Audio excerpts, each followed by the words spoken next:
Bismillahirrahmanirrahim. Begitu Sayyidina Abbas tertawan, langsung Sayyidina Abbas didinya komunikasi jeung Kangjeng ngaranna ge Mamang. Begitu datang menghadap Kangjeng Nabi, Sayyidina Abbas bin Abdul Muttalib, paman daripada Kangjeng Rasul, lain jelema leutik, salah satu dari 10 orang ternama Mekah adalah Abbas. Anu membiayai peperangan adalah Abbas. Masya Allah kan, nyana adalah salah satu bintang Mekah anu kaya raya, gagah, membiayai peperangan Badar adalah Abbas. Didinya manahanana tertawan, sanggesta tertawan menghadap ke Kangjeng Nabi.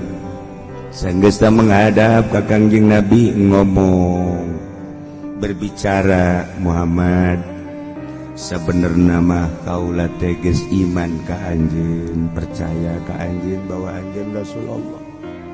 Tetapi lantaran aya sababaraha masalah tentang henteu jelasna kaula masalah iman ka anjeun mengenai tentang kemanusiaan di Mekah. Terus kumaha? Na ieu urusanana kuarima urusan masalah tebusan. Kumaha cek Kangjeng Nabi? Ya otomatis merenankan ieu Mamang kudu tebus. Ya cek Kangjeng Nabi teh. Kallama Rasulullah nyana nyarita ka Kangjeng Rasulullah hasibal asyrun awgoh min hidai minta 20 bae 20.000 lira. Cek Kangjeng Nabi teu bisa, tetep kudu 40.000 bae. Qala lahu cek Kangjeng Nabi, ama syai'un kharajta bihi litasta'ina bihi alaina fala natrukulak. Adapun sesuatu anu ku anjeun dibawa, dibiayai untuk pertolongan peperangan ngalahkeun kaula, eta mah geus teu dianggap ku kaula. Tetapi permasalahanna ieu adalah permasalahan tebus anu seutuhna. Tapi kan kaula geus ngaluarkeun emas, Kangjeng Nabi faqala Rasulullah sallallahu alaihi wasallam fa ina dhahab alladhi dafatahu li Ummil Fadli waqta khurujika min Makkah wa qulta laha inni la adri ma yusibuni fi wajhi hadha fa in hadatha bihi hadithun fa hadzal malaki wa li Abdillah wa li Ubaidillah wa lil Fadli wa Qasmin, yakni bani kaget Abbas mencek ngomong urang nama, Abbas, Mamang, ai eta emas anu kumaha dibikeun ka Ummil Fadl, pamajikanana ngaranna Ummil Fadl.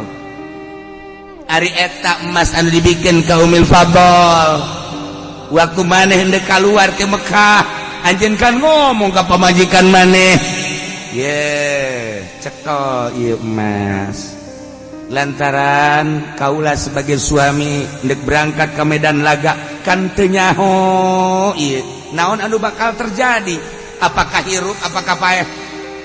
Andai kata terjadi kaula terbunuh di medan laga, ieu harta emas ieu laki jang anjeun oge jang Abdillah oge jang Ubaidillah oge jang Fadl oge jang Qasim. Ku Kangjeng Nabi dibacakeun mana emas anu waktu hari tadi serahkeun ke pemajikan maneh anu maneh ngomong gitu cak Sayyidina Abbas teh wa mayudri ya Ibrahim ai anjeun eta nyaho pas kitu percis amat menang ti mana sedangkeun kaula jarita kitu ka pamajikan tengah peuting di samping tengah peuting keur popoekan ulah keuna nyaho boro-boro sasaana teu menang nyaho. Oh iya anjeun bisa nyaho asa detil-detil menang ti mana maneh Muhammad. Cik Kangjeng Nabi akhbaroni kaula dicaritakeun ku Gusti Allah Aduh, akhbaruni bihi rabbi, jadi takeun ka kaula pangeran kau.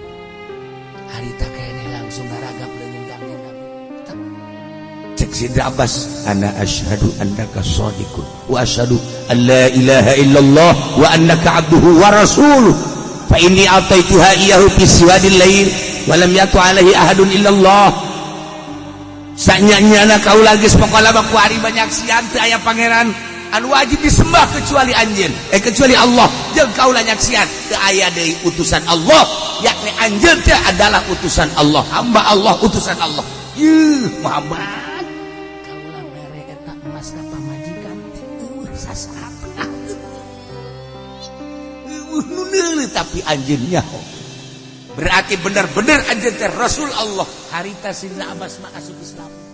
Ketika ditawan langsung dipeluk ku kanjeng, Masya Allah.